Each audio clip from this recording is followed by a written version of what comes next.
I'm incredibly confident in what I do. That's why I yell it from the rooftops, and I don't care who's listening. I don't care if nobody likes it. It don't matter to me. I'm very confident.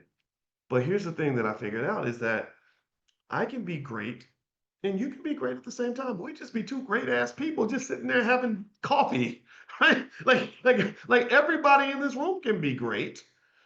And you being great, you going out making $1 million ain't got nothing to do with me. I mean, I hope maybe you'll give me some of the $1 million, right? Maybe we can partner, we can invest together. What in the world is it that would make you even think that somebody else's success has anything to do with you? It doesn't. It doesn't. So the scarcity mindset, I think that's something we have to explore. I think the scarcity mindset, I think it's used by politicians to pit ethnic groups against each other when really it's the rich people that are hoarding all the wealth. You get some guy that's worth $100 billion who gets people from different groups of poor people to fight each other. That's all. That's an age old hustle. They've been doing that for the longest. All right. So number four, there's something called narcissistic or exploitative personality patterns. So, for some, this behavior reflects instrumental relationships where partners are valued for utility, meaning what you can get from them. This aligns with narcissistic personality traits, a need for control and validation through external status. So, this theory links to Kernberg and Kohut in the 1970s. They described what they call narcissistic supply, and that's seeking admiration and resources as proof of your worth. That the more stuff you have, the more worthy you believe that you are. And I've been in scenarios like that where people will go out of their way to tell me how much money they have because they think that I'm going to care. They think that's going to make them look different or better in my eyes, and it doesn't. It doesn't really. I'm going to look at your character, and if I don't like what I see, I don't care if you got $1 trillion. I don't want to be around you, right? The financial parallel is that this mirrors what they call status consumption theory from Veblen. This is an old theory from 1899, and where you seek luxury and financial dominance as a display of superiority. And that pomp and circumstance is very, very big. Like that's a very really big thing done around the world.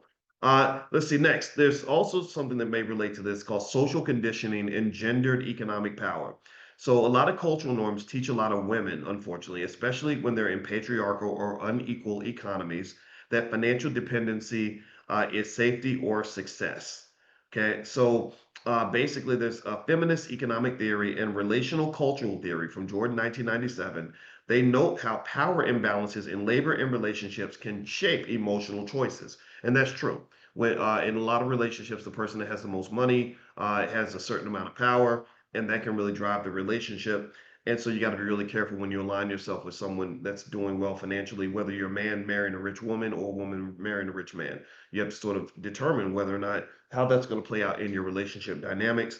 The financial parallel is historically access to male wealth was often a woman's only route to economic mobility. So even now, intergenerational financial trauma can perpetuate hypergamy, which is seeking partners with higher financial status.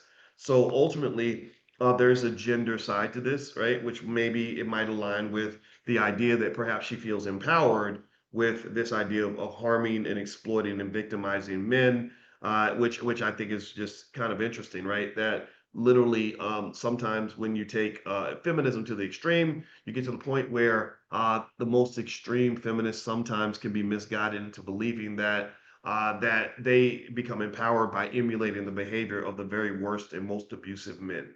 And there's movies like this. Anybody ever see that movie? I think J Lo was in it, where there was a group of women who were basically drugging and stealing money from rich men. I don't know if anybody saw that.